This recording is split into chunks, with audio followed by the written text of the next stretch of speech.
So today, rather than provide you with a whole lot of theoretical information that you may or may not be able to use in your business, I've decided to put my money where my mouth is and provide you with the exact process that I go through with my clients and apply to my own business.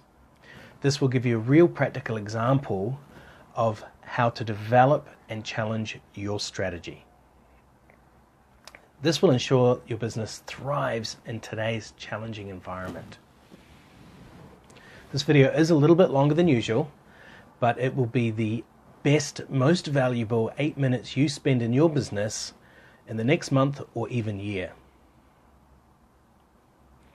So let's get started. Toys R Us, Blockbuster, Dick Smith. These were once household names, but they lost their way.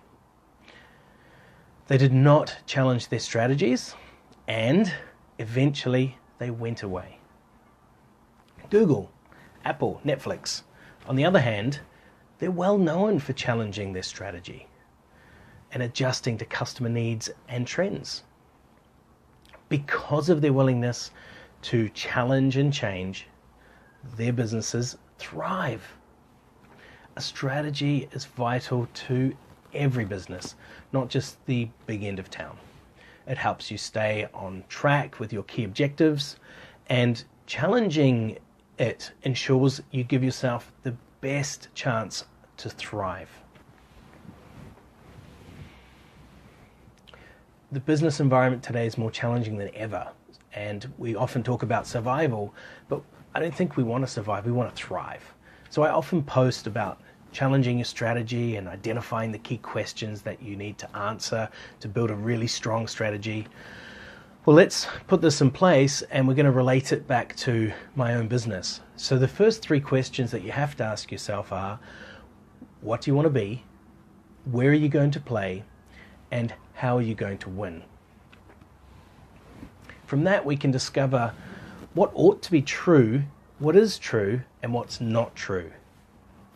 So the first question for me in my business is, what do I want to be?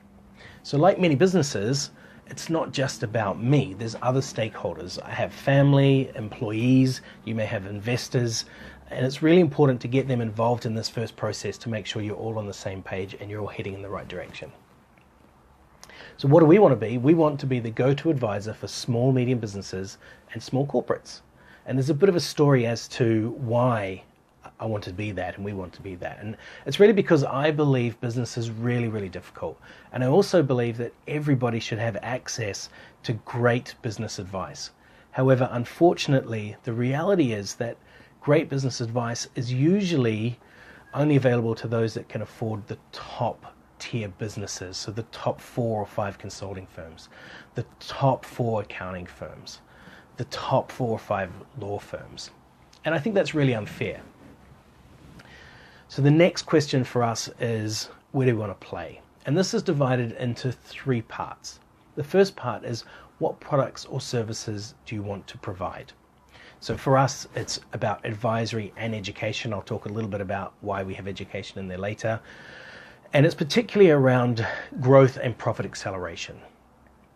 The next question in this section is, who will you provide them to? So as I mentioned, small, medium businesses and small corporates. And to be more specific, it's those businesses that have 10 to 200 employees that get the most benefit from our services. So the third question you need to ask yourself is, who's playing in this space? And it's important to identify this so you can develop your strategy on how you're going to win.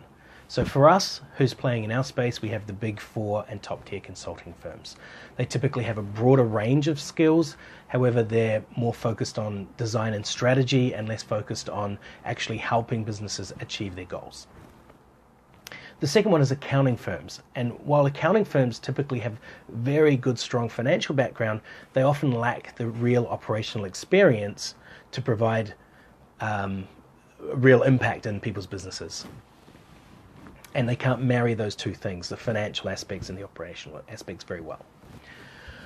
The third group is business coaches, and they're a little bit opposite to the accounting firms. They often have very good operational skills that they've picked up through their own experiences, but they often lack the financial acumen or analytical expertise that allows them to marry those things together.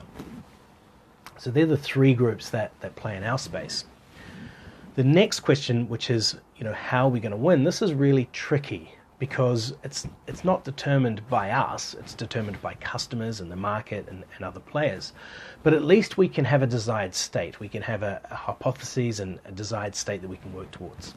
So in our business, there's three key areas that we believe we can win in, or how we can win. And the first one is accessibility. We have a model that reduces the cost to business owners by leveraging their own staff and their own skills. This enables us to keep that cost down whilst providing that top tier advice. And that's where the education piece comes in, where our customers need to do some of the work on their own. We also have a proven execution framework. So because of our expertise both in finance and operations, we've been able to develop a framework for delivery that makes it really easy for businesses to apply it to their own circumstances. So that's our second way that we win. The third way that we believe we can win is our service model. So, we have customers and we have a fixed price model so that customers can jump on the phone and call us. We can answer their questions. We're available to them, whenever they need us, but they don't get charged an extra $100 or $500 or $1,000 every time they want to talk to us. So that gives them some sort of, comfort that they know that we're available, but then it's not going to cost the earth. So now that we've identified, where it is that who we want to be, where we're going to play, and how we're going to win, now we need to identify the things that are true in order to achieve that win, or need to be true.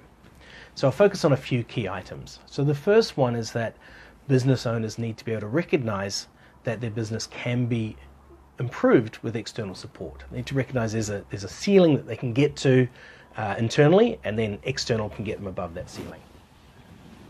Business owners also need to be willing to do some of the work themselves.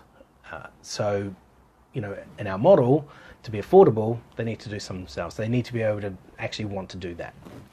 And then I think the third thing is that they need to be able to put themselves in front of business. We need to be able to put ourselves in front of businesses and have them understand how we can improve their business. So we've got to be able to provide real, tangible results, real, tangible benefits to clients. So they're the things that ought to be true. I mean, we could go on and there could be 1,000 of them, but they're the key things that ought to be true. So our next piece then is for us to identify the things that are true and are not true. So let's say, for example, we say, yes, our target market already are willing to do the work themselves, but maybe they don't believe that we can really help them. So then we need to understand what are the actions we need to take to have those business owners believe that they can help us. So maybe we have some marketing strategies, communication strategies, some case studies. There could be a number of things that we can do that are then going to educate the customer that, yes, we can help you and we can take you to this next level. So that's really, in a nutshell, how you can apply that same strategy framework to your business, understanding, what does your business want to be, where are you going to play, and how are you going to win, then identifying what ought to be true, what is true, what is not true, and developing actions around the things that are not true to make them true.